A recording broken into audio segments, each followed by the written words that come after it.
Hey people, welcome to the YouTube channel of Trade Smart, जहाँ stock market, trading and brokerage की सारी जानकारी मिलती है. So do subscribe us and do not forget to click the bell icon button to get the latest updates and notifications. In India, जहाँ हम investment के नाम पर सिर्फ गोल्ड और इंश्योरेंस में पैसा इन्वेस्ट करते हैं and we hardly get only 7 to 9% of returns from them. और अगर हम इसको कंपेयर करें नेट इन्फ्लेशन रेट से जो कि 5 to 8% है, तो हमारे पास बचता ही क्या है? नथिंग. इसीलिए लोग स्टॉक्स में इन्वेस्ट करके आजकल काफी अच्छे रिटर्न्स पा रहे हैं. लेकिन अक्सर ऐसा भी होता है कि हम किसी कंपनी के स्टॉक्स में इन्वेस्टमेंट तो कर लेते हैं but we do not get the desired returns from them. ऐसा क्यों?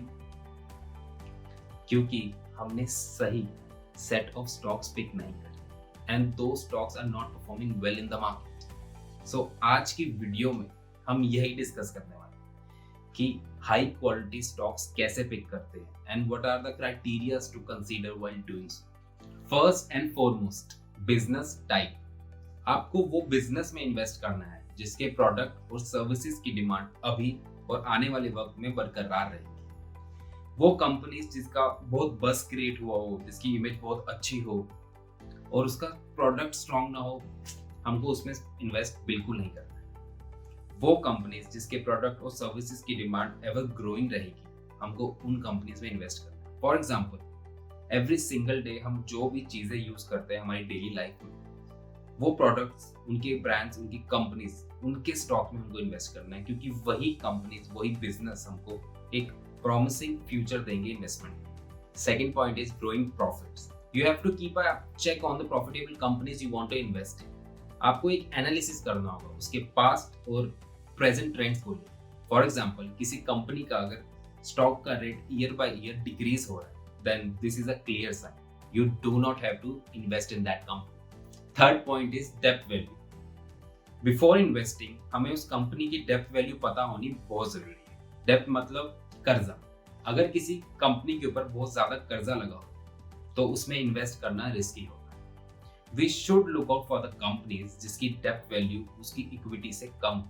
Next and last point, returns on capital employed, जिसे हम आरओसी भी कहते हैं. Circle down the company you want to invest in and check उस कंपनी के same domain में दूसरी कंपनीज का फाइनेंशियल रेशियो मतलब आरओसी वैल्यू कितना है. इससे आपको ये पता चलेगा कि उस कंपनी की प्रोग्रेस पॉजिटिव या नेगेटिव ट्रैजेक्टरी में जा रही है. And this will help you to make a decision कि उस कंपनी में इन्वेस्टमेंट करना चाहिए या नहीं. जनरली उन कंपनीज जिनका ROC वैल्यू 16% to 18% के बीच में होता है, it is advisable to invest in those companies. So ये डाटा आप लोगों को बहुत इजीली फ्री वेबसाइट्स या BSE की ऑफिशियल वेबसाइट पे मिल जाएगा.